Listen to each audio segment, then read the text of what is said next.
Hello दोस्तों, स्वागत है आपका हमारे चैनल पर। रमन को ये बात समझ में आ गई और उसने इस रिश्ते के लिए हाँ कर दी। एक दिन रमन को जहाँ तैनात किया गया था, वहाँ बॉर्डर पर उसने दो ऐसी लड़कियों को देखा जो बकरियां चरा रही थीं। उसने उन पर ज्यादा ध्यान नहीं दिया और अपने क्वार्टर में चला गया, पर थोड़ी ही देर में।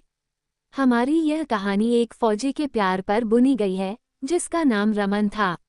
वह बिलासपुर गांव का रहने वाला था। उसके सपने बहुत बड़े थे। वह अपनी जिंदगी में बहुत कुछ करना चाहता था। एक दिन रमन सो रहा था। उसने एक सपना देखा कि वह अपने देश के लिए शहीद हो गया।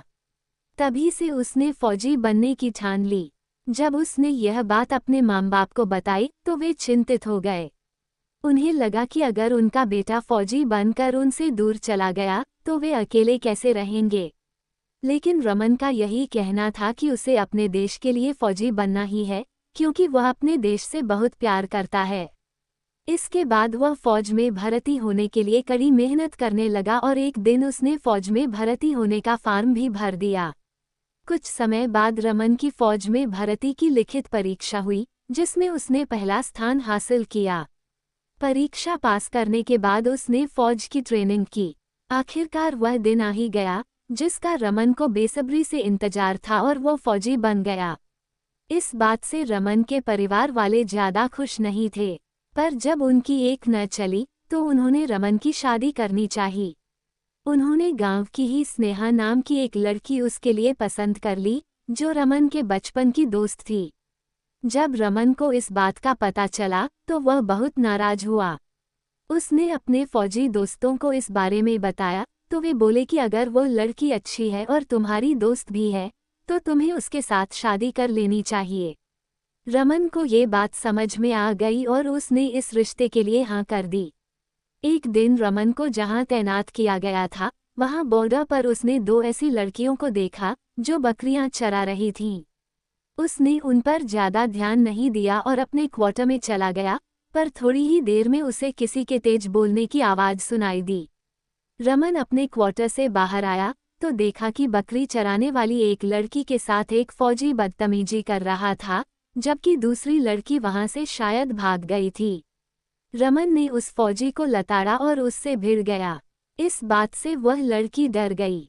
रमन ने उस लड़की से पूछा, तुम कौन हो और यहाँ क्या कर रही हो? उस लड़की ने अपनी लड़खड़ाती आवाज में बताया, मैं तो अपनी सहेली की मदद करने के लिए यहाँ आई थी। उसकी तबीयत ठीक नहीं थी। रमन ने उस लड़की को बड़े ध्यान से देखा तो उसकी मासूम आंखों में खो गया। उसके दिल की धड़कनें तेज हो गईं। उसे लगा कि वह पहली ही नज़र में उस लड़की से प्यार कर बैठा है। तभी उस लड़की के होठों से धीमी आवाज में शुक्रिया निकला और वह वहां से चली गई। रमन उस लड़की को लेकर परेशान हो गया, जबकि उसे मालूम था कि उसके घर में उसकी शादी की तैयारियां चल रही थीं। इस सब के बावजूद वह हर रोज उस लड़की का इंतजार करता था। एक दिन रमन को वही लड़की अपनी सहेली के साथ दिखाई दी। वो हिम्मत जुटाकर उसके पास चला गया और उससे पूछा, तुम्हारा नाम क्या है? उस लड़की ने पलटकर सवाल किया, आपको मेरा नाम क्यों जानना है? रमन के ज्यादा गुजारिश करने पर उस लड़की ने अपना नाम जन्नत बताया। रमन बोला, तुम्हारा नाम तो बहुत अच्छा है। ऐसा लग रहा है जैसे मुझे जन्नत नसीब हो गई।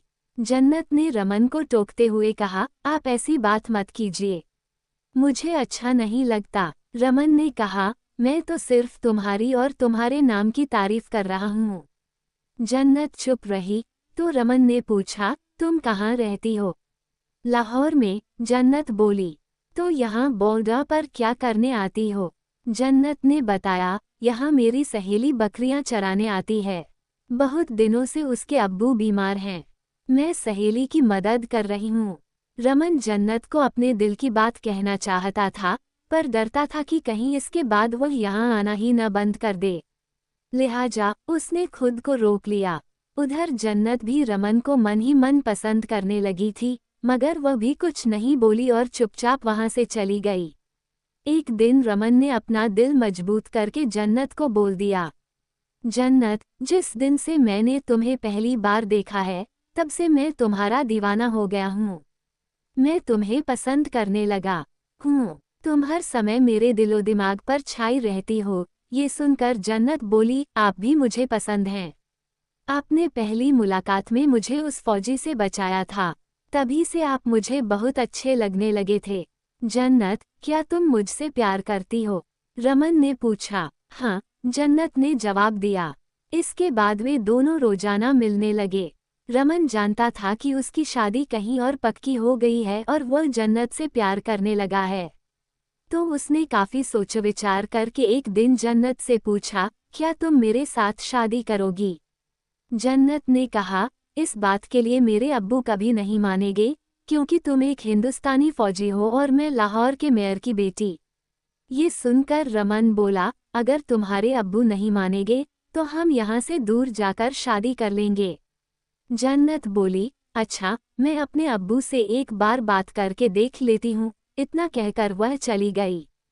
कुछ दिन के बाद रमन को जन्नत का लिखा एक खत मिला कि मेरे अब्बू को मुझ पर शक हो गया है कि बकरी चराने के बहाने मैं किसी से मिलने जाती हूँ, इसलिए आपको जो करना है जल्दी कीजिए। खत पढ़कर रमन परेशान हो गया। उसने अपने एक साथी को बताया कि वह एक लड़की से प्यार करने लगा है और उसी से शादी करना चाहता है। लेकिन जब उस साथी को ये पता चला कि वो लड़की पाकिस्तानी है, तो वह दंग रह गया। उसने रमन को ये सब भूलने के लिए कहा और इसका बुरा अंजाम भुगतने की भी बात की। पर रमन पर तो इश्क का भूत सवार था। वो कहाँ मानने वाला था। उस दोस्त ने फिर समझाया, चलो यह माना कि तुम दोनों का प्यार सच्चा है, लेकिन न तो तेरे घर वाले इस रिश्ते के लिए राजी होंगे और न ही जन्नत के घर वाले मानेंगे। दोनों देशों की सरकारें भी इस रिश्ते को स्वीकार नहीं करेगी। सबसे बड़ी बात तो यह है कि तुम हिंदुस्तानी फौजी हो और वो लड़की हमारे दुश्मन देश में रहती है। तुम दोनों का कभी मेल नहीं हो सकता। ये सुनकर रमन कश्मकश में पड़ गया। एक तरफ उसका प्यार था, तो दूसरी तरफ परिवार और देश। फिर उसने फैसला लेते हुए अपने प्यार के बारे में परिवार को बताने की ठानी, पर जब माँ बाप को इस बारे में पता चला, तो उन्होंने कहा कि तुम ऐसा कुछ नहीं करोगे जिससे उनके खानदान की नाक कट जाए। वह एक पाकिस्तानी लड़की है और इस घर में कभी बहू बनकर नहीं आएगी। इस सब के बावजूद रमन ने जन्नत का साथ चुनना पसंद किया। उधर जन्नत के अब्बू को रमन के बारे में किसी रिश्तेदार ने सब कुछ बता दिया। वे गुस्से में आग बबूला हो गए और उन्होंने जन्नत को कमरे में बंद कर दिया। जन्नत ने किसी तरह रमन के लिए एक खत लिखकर उसे अपनी सहेली से रमन तक पहुंचाने को कहा। रमन ने वह खत पढ़ा, मेरे अब्बू ने किसी और के साथ मेरी शादी पक्की कर दी है। जल्द ही मेरा निकाह भी हो जाएगा। ये पढ़कर रमन का खून खौल गया। अब उसे न देश की परवाह रही और न ही परिवार की। वो हर नियम ताक पर रखकर चोरी छिपे पाकिस्तान चला गया। वहां वह जन्नत से मिलने में भी कामयाब रहा और उसे बॉर्डर पार कराकर भारत ले आया। उसने सेना से इस्तीफा दे दिया। रमन अपनी जन्नत को घर ले आया, पर वहां उसका विरोध हुआ। उसके माँ बाप ने जन्नत को अपनाने से साफ मना कर दिया। इस बात से गुस्साया रमन जन्नत को लेकर वहां से चला गया। उधर पाकिस्तान में जन्नत के अब्बू को रमन और जन्नत की पूरी खबर लग गई। वे अपने रुतबे का फायदा उठाकर भारत आए और रमन के घर जाकर उन दोनों की छानबीन की। रमन के माँ बाप ने उन्हें बताया कि वे दोनों यहाँ आए जरूर थे, पर हमने उन्हें घर से निकाल दिया। जन्नत के अब्बू गुस्से में इतना पागल हो चुके थे कि उन्होंने रमन के माँ बाप का कत्ल कर दिया। तभी उन्हें अपने किसी खुफिया एजेंट से पता चला कि वे दोनों अपने गांव से दूर किसी कॉटेज में छिपे हुए हैं। जन्नत के अब्बू ने उन दोनों को ढूंढ लिया और एक चाल चलते हुए कहा, मुझे अपनी गलती का एहसास हो गया है। मैं तुम दोनों के रिश्ते को मंजूरी देता हूँ। ये सुनकर जन्नत बड़ी खुश हुई। उसका डर दूर हो गया और उसने रमन को खाने पीने का सामान लाने को कहा। जैसे ही रमन खाने का सामान लाने के लिए जाने लगा कि तभी जन्नत के अब्बू ने उसे गोली मार दी। रमन बुरी तरह से जख्मी हो गया। गोली की आवाज सुनकर जन्नत भागी भागी वहां आई। उसने देखा कि रमन खून में लथपथ जमीन पर पड़ा हुआ है। उसकी सांसें रुक चुकी थीं। रमन को मरा हुआ देखकर जन्नत बोली, अब्बू, आपने ये क्या कर दिया? मेरी पूरी दुनिया ही खत्म कर दी। अब मैं जीकर क्या करूंगी। इतना कहकर उसने खुद को छुरा मार लिया और रमन के पास ही बेजान होकर गिर पड़ी। तो दोस्तों, ये कहानी आपको कैसी लगी हमें कमेंट करके जरूर बताएं और इस कहानी को अपने दोस्तों के साथ शेयर जरूर करें। धन्यवाद।